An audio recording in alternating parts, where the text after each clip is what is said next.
Hey guys, what's up? So in this quick video I'm going to show you how you can get mullet hair for your bitmoji. Okay, so you need to go to your profile, okay, and tap on your bitmoji. Now here tap on edit avatar.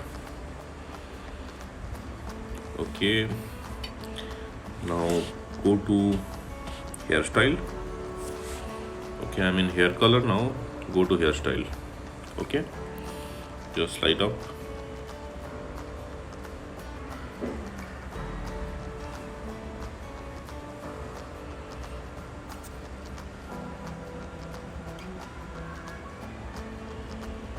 Okay, on the top right corner, as you can see, you have to select this one, this hairstyle.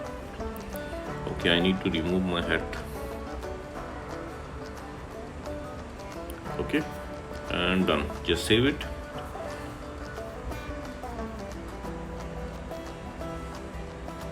Okay, so that's it guys. Likewise, you can get the mullet hairstyle on your bitmoji. So thanks for watching the video guys. See you in the next video.